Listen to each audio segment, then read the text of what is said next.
नमस्कार दोस्तों, आपके अपने YouTube चैनल मैथ्स हंगामा में बहुत बहुत स्वागत है। दोस्तों, आज के इस वीडियो में आप सीखने वाले हैं जीव विज्ञान से संबंधित कुछ क्वेश्चन, उसको याद करने वाले हैं और उसका डिस्कशन करने वाले हैं। तो वीडियो में शुरू से अंत तक बने रहें और वीडियो अच्छा लगे तो वीडियो को शेयर कीजिएगा, लाइक कीजिएगा और कमेंट करके हमें ज़रूर बताइएगा। इस चैनल पर आप नए हैं तो चैनल को सब्सक्राइब करके बेल आइकन को प्रेस कर लीजिए ताकि वीडियो का नोटिफिकेशन आप तक सबसे पहले पहुंचे। तो आइए बिना देर किए हुए हम लोग इस वीडियो को शुरू करते हैं।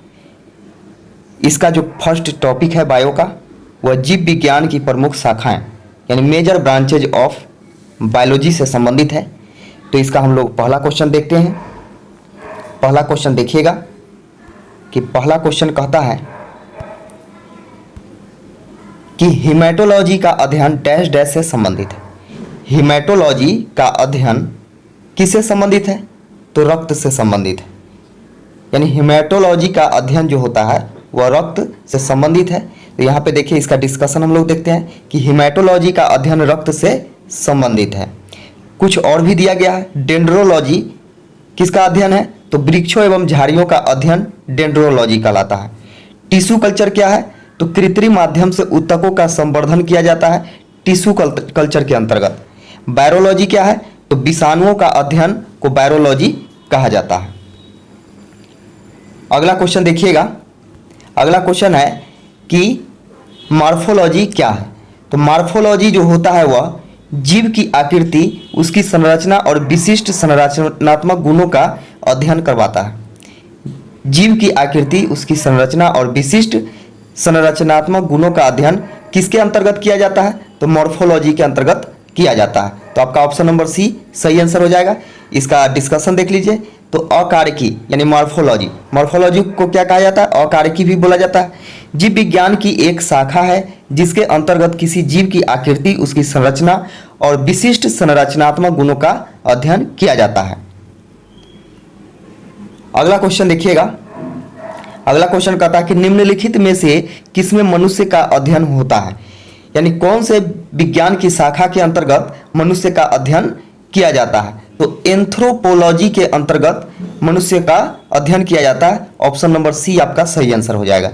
इसका देखिएगा डिस्कशन कि एंथ्रोलॉजी जो होता है, एंथ्रोपोलॉजी मानव के विकास, रीति रिवाज, इतिहास, परंपराओं से संबंधित विषयों का अध्ययन किया जाता है। इसका देखिएगा कि और भी है इसमें आर्कियोलॉजी। तो आर्कियोलॉजी के अंतर्गत पुरातत्व संबंधी विज्ञान का अध्ययन किया जाता है। आर्कियोलॉजी जो है उसका जो संबंध है वह किससे है? तो पुरातत्व संबंधी विज्ञान से है। इसके बाद देखिएगा इक्थियोलॉजी।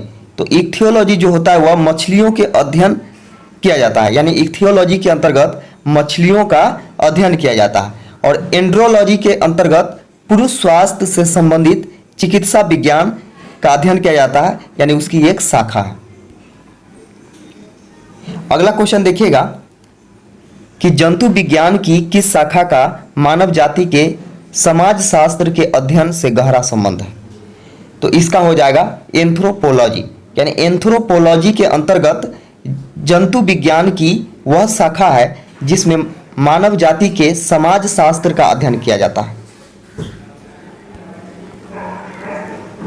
अगला क्वेश्चन देखिएगा कि निषेचन, विकास, विभाजन और विभिन्नता के अध्ययन को किस नाम से जाना जाता है?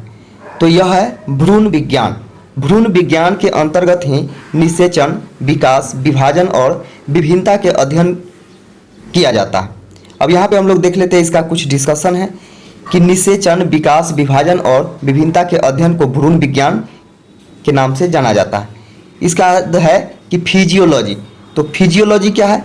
तो शरीर के क्रिया विज्ञान एवं कार्यकी का अध्ययन किया जाता है। आनुवांशिकी क्या है? इसमें आनुवांशिकता तथा जीवों की विभिन्नताओं का अध्ययन किया जाता है। और आनुवांशिकी का जनक किसे कहा जाता है? तो ग्रेगर जॉन मेंडल को कहा जाता है। इसका देखिएगा कि क्रमागत उन्नति। तो क्रमागत उन्नति क्या है? तो क्रम विकास आनुवांशिक लक्षणों के पीढ़ी दर पीढ़ी परिवर्तन का अध्ययन किया जाता है। किसके अंतर्गत? तो क्रमागत उन्नति के अंतर्गत। अगला क्वेश्चन देखिएगा कि पौधों में बीमारियों का अध्ययन और वह तरीका जिससे पौधे विरोध करते हैं या संक्रमण से सामना करते हैं क्या कहलाते हैं। तो देखिएगा यहाँ पे कि पौधा जो है वह फाइट करेगा यानी लड़ेगा संक्रमण से, वह कौन से विभाग के अंतर्गत आएगा, तो यह आएगा फाइटोपैथोलॉजी। क्या आएगा, तो फाइटोपैथोलॉजी, जो कि ऑप्शन नंबर सी में दिया गया। इसका डिस्कशन दिया गया कि पौधों के रोगों और उसके बचाव या सुरक्षा संक्रमण के अध्ययन को फाइटोपैथोलॉजी कहा जाता है। अगला क्वेश्चन देखिएगा कि जीवित चीजों पर मृदा के प्रभाव का अध्ययन मृदा विज्ञान की किस शाखा के अंतर्गत किया जाता है। तो यह इसका सही आंसर जो हो जाएगा एडाफोलॉजी के अंतर्गत किया जाता है। एडाफोलॉजी, जो कि ऑप्शन नंबर बी में आपका है, यही सही आंसर है। इसका देखिएगा यहाँ पे डिस्कशन है कि एडाफोलॉजी जीवित चीजों पर मृदा के प्रभाव का अध्ययन है। एंड्रोलॉजी क्या है, तो पुरुषों में बांझपन व यौन रोगों का अध्ययन करवाता है। एग्रोबायोलॉजी क्या है, तो कृषि में पौधों का पोषण व जीवन का अध्ययन करवाता है। डेस्मोलॉजी क्या है, तो डेस्मोलॉजी एनाटॉमी के अंतर्गत स्नायु संघ का अध्ययन किया जाता है। अगला क्वेश्चन देखिएगा कि निम्नलिखित में से शरीर विज्ञान एवं चिकित्सा की वह कौन सी शाखा है जो पुरुषों के विशिष्ट रोगों एवं स्थितियों से संबंधित है। तो यहाँ पे देखिएगा इसका सही आंसर हो जाएगा एंड्रोलॉजी, यानी एंड्रोलॉजी के अंतर्गत पुरुषों में बांझपन व यौन रोगों का अध्ययन किया जाता है। इसका तो देखिएगा आगे है कि बायोइकोलॉजी, इसके अंतर्गत प्राकृतिक वातावरण में रहने वाले जीवों के बीच अंतः संबंधों का अध्ययन किया जाता है। इसका देखिएगा एस्टाकोलॉजी के अंतर्गत क्रेफिस का अध्ययन किया जाता है, यानी क्रेफिस का अध्ययन एस्टाकोलॉजी के अंतर्गत किया जाता है। इसका है डेस्मोलॉजी, तो डेस्मोलॉजी जो होता है वह शरीर रचना यानी एनाटॉमी के अंतर्गत स्नायु संबंध का अध्ययन किया जाता है। अगला क्वेश्चन देखिएगा कि निम्नलिखित में से चिकित्सा विज्ञान की कौन सी प्रशाखा यकृत के उपचार और अध्ययन से संबंधित है, यानी लीवर के उपचार और अध्ययन से संबंधित वाला कौन सी शाखा है, तो यह है हेप्टोलॉजी। क्या है, तो हेप्टोलॉजी के अंतर्गत यकृत के उपचार और अध्ययन किया जाता है। तो यहाँ पे देखिएगा कि हेप्टोलॉजी के अंतर्गत यकृत, पित्ताशय की थैली और अग्न्याशय के साथ साथ उनके विकारों का अध्ययन किया जाता है। इसका आगे है कि हेल्कोलॉजी, तो हेल्कोलॉजी क्या है, अल्सर का अध्ययन किया जाता है। हेल्कोलॉजी के अंतर्गत अल्सर का अध्ययन किया जाता है। इसका देखिएगा जेरिएट्रिक्स, यह क्या है, तो बुजुर्गों के स्वास्थ्य की देखभाल का अध्ययन है। अगला क्वेश्चन देखिएगा कि जीवों के वर्गीकरण से संबंधित जीव विज्ञान की शाखा क्या कहलाता है। तो जीवों के वर्गीकरण यानी वर्गीकरण विज्ञान कहलाता है। ऑप्शन नंबर ए इसका सही आंसर हो जाएगा। तो यहाँ पे देखिएगा कि जीवों के वर्गीकरण से संबंधित विज्ञान की शाखा को वर्गीकरण विज्ञान कहते हैं। यह विभिन्न जातियों के जंतु और पौधों का अध्ययन कराता है। सन 1935 ईस्वी में कार्लस लिनियस या कैरोलस लिनियस सिस्टमा नेचुरी, इनका पुस्तक है, के आधार पर वर्गीकरण किया था। तो वर्गीकी का पिता भी बोला जाता है किसे, तो कैरोलस लिनियस या कार्ल लिनियस को कहा जाता है। ऐसे भी क्वेश्चन पूछता है कि वर्गीकी का पिता किसे कहा जाता है, तो कैरोलस लिनियस या कार्ल लिनियस को कहा जाता है। नेथोलॉजी, यहाँ पे देखिएगा कुछ इसमें डिस्कशन है। डिस्कशन क्या है कि नोथोलॉजी, तो नोथोलॉजी क्या है, यह है धार्मिक मानवीय प्रयास ईश्वर शक्ति का अध्ययन है। इसका है शरीर रचना विज्ञान। शरीर रचना विज्ञान शरीर रचना, शरीर के चीर फाड़ का अध्ययन, यानी शरीर का जो चीर फाड़ किया जाता है उसका अध्ययन जो किया जाता है वह शरीर रचना विज्ञान के अंतर्गत किया जाता है। अब देखिए सरोविज्ञान, तो सरोविज्ञान क्या है, तो नदियों, झीलों, तालाबों, जल प्रपातों, अर्धभूमि और जो समुद्र से अलग है उसका अध्ययन किया जाता है। किसके अंतर्गत, तो सरोविज्ञान के अंतर्गत किया जाता है। अगला क्वेश्चन देखिएगा। अगला क्वेश्चन है कि जंतु विज्ञान किसका अध्ययन है? तो जंतु विज्ञान किसका अध्ययन होगा? तो जंतु का होगा, यानी जानवर का होगा।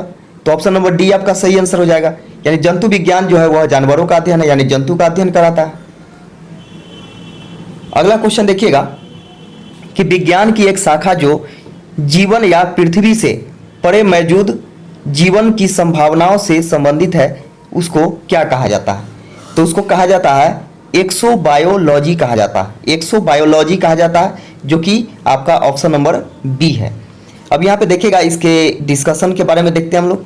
तो एक्सोबायोलॉजी विज्ञान की वह शाखा है जो जीवन या पृथ्वी से परे मौजूद जीवन की संभावनाओं से संबंधित है। अब देखिएगा एटोमोलॉजी। एटोमोलॉजी क्या है? एटोमोलॉजी शाखा के अंतर्गत कीटों का अध्ययन किया जाता है। तो कीड़ा मकोड़ा का जो अध्ययन किया जाता है वह किसके अंतर्गत किया जाता है? तो एटोमोलॉजी के अंतर्गत किया जाता है। इसके बाद देखिएगा माइकोलॉजी। माइकोलॉजी के अंतर्गत कवकों का अध्ययन, कवकों का अध्ययन माइकोलॉजी के अंतर्गत किया जाता है।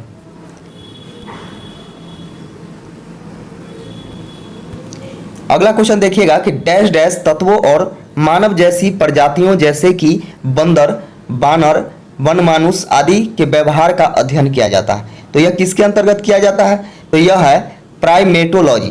प्राइमेटोलॉजी के अंतर्गत किया जाता है किसका अध्ययन? तो बंदर, बानर, वनमानुष, यानी कहने का मतलब क्या कि बंदर रूपी जो यानी है उसका अध्ययन किया जाता है। तो यहाँ पे देखिएगा कि डिस्कशन कि प्राइमेटोलॉजी इसके अंतर्गत मानव जैसी प्रजातियों के व्यवहार का अध्ययन किया जाता है, यानी आदमी के तरह जो व्यवहार करता है उसका अध्ययन किया जाता है प्राइमेटोलॉजी के अंतर्गत। लोक वनस्पतिकी, वनस्पति विज्ञान की वह शाखा है जिसमें वनस्पतियों एवं लोगों के पारस्परिक संबंधों का वैज्ञानिक अध्ययन किया जाता है। इसके बाद है एंथ्रोपोलॉजी। विज्ञान की वह शाखा है जिसमें मानव के विकास, रीति रिवाज, इतिहास, परंपराओं से संबंधित विषयों का अध्ययन किया जाता है। अगला क्वेश्चन देखिएगा कि निम्नलिखित में से कौन सा मकड़ियों का अध्ययन है? तो निम्नलिखित में से कौन मकड़ियों का अध्ययन है? तो मकड़ियों का अध्ययन ऑर्कनोलॉजी के अंतर्गत किया जाता है, यानी ऑर्कनोलॉजी ऑप्शन नंबर ए में है, आपका सही आंसर होगा। तो देखिएगा ऑर्कनोलॉजी जो है वह मकड़ियों का अध्ययन होता है। एंथ्रोपोलॉजी क्या होता है? तो मानव की संस्कृति या सभ्यता का अध्ययन एंथ्रोपोलॉजी के अंतर्गत किया जाता है। एपिकोलॉजी, एपिकोलॉजी के अंतर्गत मधुमक्खियों का अध्ययन किया जाता है। साइनोलॉजी, साइनोलॉजी के अंतर्गत कुत्तों का अध्ययन किया जाता है। कुत्तों का अध्ययन किया जाता है साइनोलॉजी के अंतर्गत। अब देखिए कुत्ता का वैज्ञानिक नाम क्या होता है? तो कैनिस फैमिलियारिस होता है।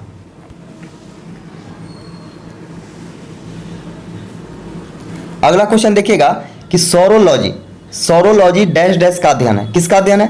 तो सौरोलॉजी जो होता है वह छिपकली का अध्ययन होता है। ऑप्शन नंबर बी सही हो जाएगा। देखिएगा यहाँ डिस्कशन कि सौरोलॉजी छिपकली का अध्ययन है। एंटोमोलॉजी जो है वह में कीट पतंग का अध्ययन किया जाता है। एंटोमोलॉजी में कीट पतंग यानी कीड़ा मकोड़ा का अध्ययन किया जाता है। सर्पेंटोलॉजी के अंतर्गत सर्पों आदि का अध्ययन किया जाता है, यानी सर्प यानी सांप का अध्ययन किया जाता है सर्पेंटोलॉजी के अंतर्गत। अगला क्वेश्चन देखिएगा कि डैश डैश लिखित दस्तावेज है जो एक मानव विज्ञानी संस्कृति का चित्रण दर्शाते अनुसंधान से तैयार करता है। तो यहाँ पे देखिएगा कि क्या है वह एथनोग्राफी है। एथनोग्राफी, एथनोग्राफी के अंतर्गत लिखित दस्तावेज है जो कि मानव विज्ञानी संस्कृति का चित्रण दर्शाने के लिए अनुसंधान को तैयार करता है। तो यहाँ पे देखिएगा इसके बारे में कि एथनोग्राफी लोगों और संस्कृतियों का व्यवस्थित अध्ययन है। यह सांस्कृतिक घटनाओं का पता लगाने के लिए डिजाइन किया गया है, जहां शोधकर्ता अध्ययन के विषय को देखने के लिए समाज को देखता है। सांस्कृतिक सापेक्षवाद यह विचार है कि किसी व्यक्ति की मान्यताओं, मूल्यों और प्रथाओं को उस व्यक्ति की अपनी संस्कृति के आधार पर समझा जाना चाहिए। आगे फिर देखिएगा, इसमें दिया गया है कि अन्य की मापदंडों के खिलाफ निर्णय लेने के बजाय। अब यहाँ पे देखिएगा कि एथनोबॉटनी, तो एथनोबॉटनी क्या है? तो वनस्पति विज्ञान की एक शाखा है जिसमें वनस्पतियों एवं लोगों के पारस्परिक संबंधों का वैज्ञानिक अध्ययन किया जाता है। अगला क्वेश्चन देखिएगा कि पक्षियों के अध्ययन को क्या कहा जाता है? तो पक्षियों के अध्ययन को ऑर्निथोलॉजी कहा जाता है, जो कि ऑप्शन नंबर बी में दिया गया है। ऑर्निथोलॉजी जो होता है वह पक्षियों के अध्ययन से संबंधित शाखा है। तो देखिए, ऑर्थनोलॉजी और ऑर्निथोलॉजी जो है वह पक्षियों का अध्ययन है। एंटोमोलॉजी क्या है? कीट पतंग का अध्ययन है। हर्पेटोलॉजी क्या है? तो उभयचर तथा सरीसृप वर्ग के जंतुओं का अध्ययन है।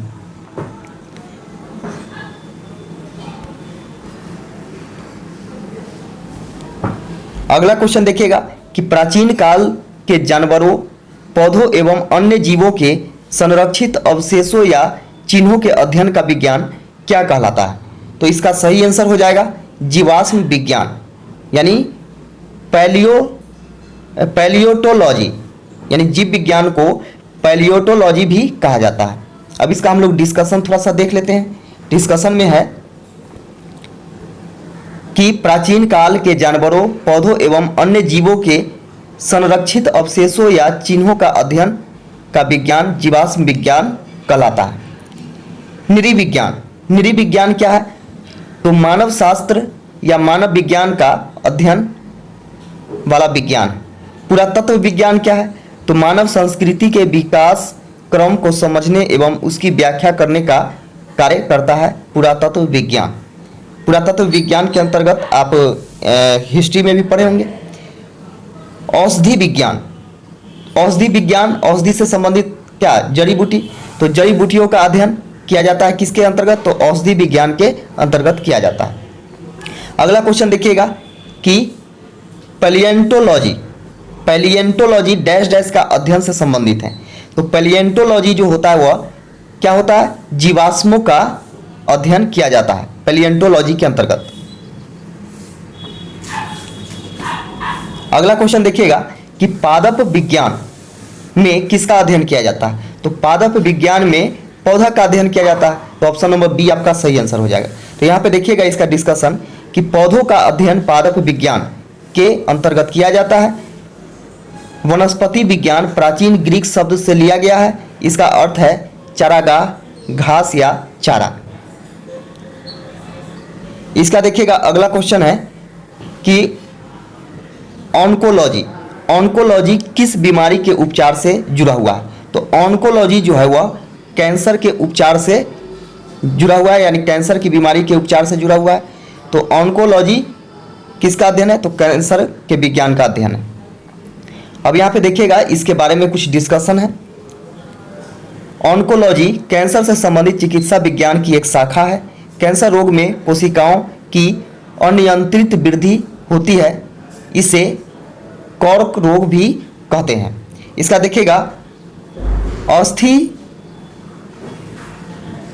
सुशिष्टता, यह उम्र संबंधी विकार है जिसमें अस्थि यानी हड्डी जो है के पदार्थों में कमी से अस्थि भंग की प्रबल संभावना होता है। यानी कहने का मतलब क्या है कि ये हड्डी जो है वह कमजोर हो जाएगा, वह टूट जाएगा, टेढ़ा मेढ़ा हो जाएगा, तो उसमें संभावना है। एस्ट्रोजन स्तर में कमी इसका सामान्य कारण। अब देखिए मधुमेह, मधुमेह क्या है? तो एक लंबी अवधि में उच्च रक्त शर्करा के स्तर की बढ़ोतरी होती है। यह अग्न्याशय के बीटा कोशिका से व्यापित इंसुलिन का उत्पादन नहीं होने के कारण होता है। तो इंसुलिन की कमी के कारण कौन सा रोग होता है? तो मधुमेह होता है। ऐसे भी क्वेश्चन पूछता है। अब देखिएगा कि वृक्क संबंधी विफलता, तो वृक्क संबंधी विफलता क्या है? तो वृक्कों की खराबी, वृक्क यानी किडनी, तो वृक्कों की खराबी के कारण रक्त में संचय यूरिया की मात्रा बढ़ जाता है, जिसको यूरीमिया कहते हैं, जो बहुत खतरनाक तथा वृक्कीय विफलता का मुख्य कारण होता है। आगे देखिएगा अगला क्वेश्चन है कि कवक विज्ञान क्या है? तो कवक विज्ञान क्या है?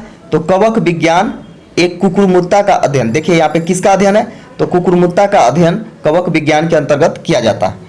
यहाँ पे देखिएगा कुछ डिस्कशन है कि कवक विज्ञान में कवकों, कुकुरमुत्ता, राइजोपस, म्यूकस आदि का अध्ययन किया जाता है। एपीकल्चर के अंतर्गत मधुमक्खियों का अध्ययन किया जाता है।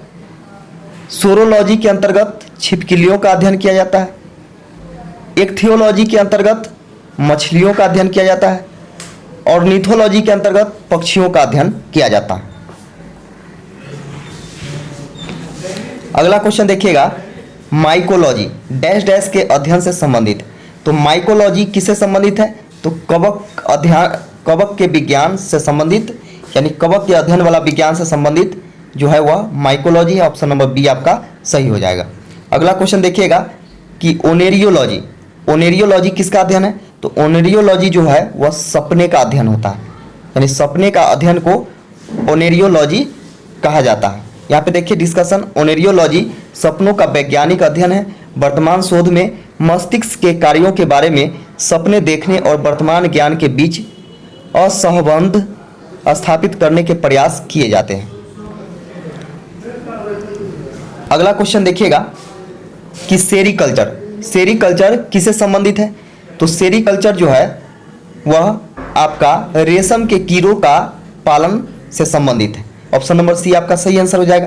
देखिए सेरीकल्चर जो है इस शाखा के अंतर्गत रेशम के कीड़े के पालन और उनमें रेशम के उत्पादन का अध्ययन होता है। पीसी कल्चर के अंतर्गत मत्स्य पालन का अध्ययन किया जाता है। एपी कल्चर के अंतर्गत मधुमक्खी पालन का अध्ययन किया जाता है। अगला क्वेश्चन देखिएगा कि टॉक्सिकोलॉजी किसका अध्ययन है? तो टॉक्सिकोलॉजी, आप जानते हैं कि टॉक्सिकोलॉजी क्या होता है? तो एक जहर होता है, यानी टॉक्सिन क्या होता है? एक जहर होता है, तो जहर का अध्ययन होगा। टॉक्सिकोलॉजी जो है जहर का अध्ययन है। ऑप्शन नंबर बी आपका सही आंसर हो जाएगा। अब यहाँ पे डिस्कशन देखिएगा कि जीवों के ऊपर रसायनों के प्रतिकूल प्रभावों के अध्ययन से संबंधित विधा या विज्ञान को विष विज्ञान कहते हैं, जिसे टॉक्सिकोलॉजी कहा जाता है। इसमें विषमता के लक्षण, प्रक्रिया, मैकेनिज्म, चिकित्सा एवं जांच आदि का अध्ययन किया जाता है। अगला क्वेश्चन देखिएगा कि टैक्सोनॉमी मूल रूप से डैश डैश से संबंधित। तो टैक्सोनॉमी जो होता है वह जैव विविधता से संबंधित होता है। तो जैव विविधता से संबंधित वाला विज्ञान क्या कहलाता है? तो टैक्सोनॉमी कहलाता है। इसका देखिएगा डिस्कशन कुछ है, इसका डिस्कशन दिया गया है कि टैक्सोनॉमी जो होता है वह मूल रूप से जैव विविधता से संबंधित है। आधुनिक वर्गीकरण की नींव कैरोलस लिनियस ने अपनी पुस्तक सिस्टेमा नेचर में डाली है। इन्हें द्विनाम प्रणाली बनाने का श्रेय भी दिया जाता है। इस प्रणाली के अनुसार प्रत्येक प्राणी के नाम का प्रथम संबंध वंश से और दूसरा संबंध जाति से दर्शाया जाता है। जैसे पहला जो होता है वह वंश से संबंधित होता है और दूसरा जो होता है वह जाति से संबंधित होता है। जैसे में मानव का वैज्ञानिक नाम जो होता है वह होमो सेपियंस होता है। क्या होता है? होमो सेपियंस होता है। तो होमो सेपियंस होता है, तो देखिए होमो क्या है? वंशज है, यानी पहला जो शब्द है वह वंशज होगा, और सेपियंस क्या है? तो जाति है। तो इस प्रकार आप जैसे कुत्ता का वैज्ञानिक नाम जो होता है कैनिस फैमिलियारिस होता है, तो कैनिस वंशज होगा और फैमिलियारिस उसका जाति होगा। तो इस प्रकार बहुत सारे हैं। अब अगला क्वेश्चन देखिएगा, जीवाश्मों के अध्ययन को क्या कहा जाता है? तो जीवाश्मों का अध्ययन को जीवाश्म विज्ञान कहा जाता है। तो ऑप्शन नंबर बी आपका सही आंसर हो जाएगा। इसका डिस्कशन देखिएगा कि जीवाश्मों के अध्ययन को जीवाश्म विज्ञान या पैलेंटोलॉजी कहा जाता है, पैलेंटोलॉजी भी कहा जाता है। जीवाश्म के से कार्बनिक विकास का प्रत्यक्ष प्रमाण मिलता है। मृत सजीवों के परिरक्षित अवशेषों को जो पृथ्वी की सतहों में सुरक्षित पाए जाते हैं उन्हें जीवाश्म कहते हैं।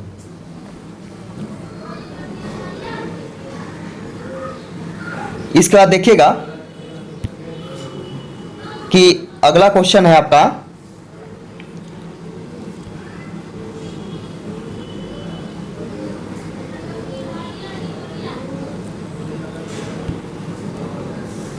बायोसिस्टमैटिक्स का उद्देश्य क्या है? तो बायोसिस्टमैटिक्स का उद्देश्य जो है वह है आपका अध्ययन के सभी क्षेत्रों से विभिन्न मानकों की समग्रता पर उसके विकासवादी इतिहास और उसके फाइलोजेनी की स्थापना के आधार पर जीवों का वर्गीकरण। यहाँ पे देखिएगा इसका डिस्कशन जो है या वही चीज़ दे दिया गया है कि बायोसिस्टमैटिक्स का उद्देश्य अध्ययन के सभी क्षेत्रों से मानकों की समग्रता पर उसके विकासवादी इतिहास और उसके फाइकोजेनी की स्थापना के आधार पर जीवों का वर्गीकरण करना। मूलतः जीव जंतुओं के वर्गीकरण को वर्गीकी या वर्गीकरण विज्ञान कहा जाता है। इसका देखिएगा अगला जो क्वेश्चन है वह है विभिन्न प्रकार के ऊतकों के अध्ययन को क्या कहते हैं।